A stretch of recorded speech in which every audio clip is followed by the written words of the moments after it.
Another very common question, how important are the drum set rudiments?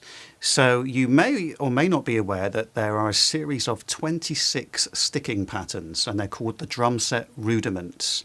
And if you play marching band or you play drumline, there's actually over 50 drum set rudiments.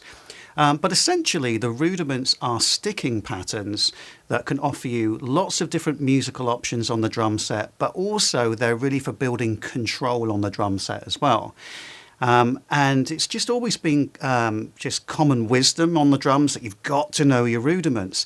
But the reality is a little bit different, I think, for the hobbyist drummer. So 2 points. Number one, out of those 26 rudiments, there's really only 4 that you need to know really, really well.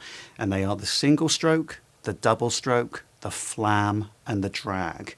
And the good news for you is there is a special feature video on each one of those rudiments. So be sure to check those out and listen to the practice tips in there. And I say there's really only 4 because whether you're looking at 26 or 50, all of those rudiments have one or more of those core 4 strokes in them. So those are the ones that you really, really need to practice. So check out those videos, that will help you. But the other thing is, how important are the rudiments really if your goal as a hobbyist is to play grooves, is to play drum fills, to play along to music and just have fun? And the answer really is not that important just yet. You can learn all those things without really touching the drum set rudiments. So I do approach these things a little bit different to some of the more traditional drum teachers that I had that were always very, very strict on making me play these rudiments. But for me, I just wanted to play beats and fills and play along to music. I didn't want to play flam taps and paradiddles and flamencues and all these weird and wonderful names. I wanted to just play music.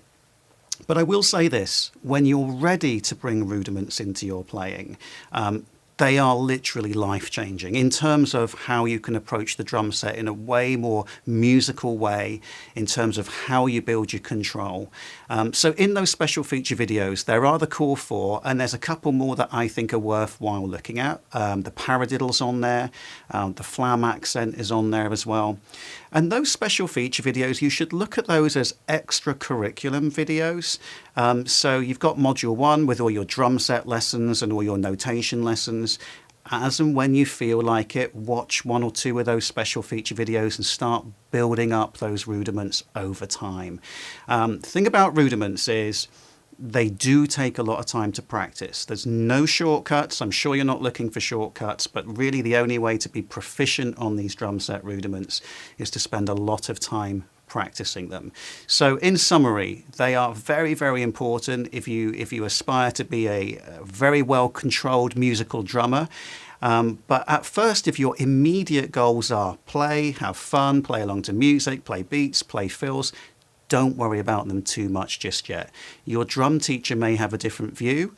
This is very, very subjective. I always say listen to your drum teacher, but just bear in mind that it's probably more fun to get the basic fundamentals of drumming going first and then figure out how the rudiments can embellish your overall playing.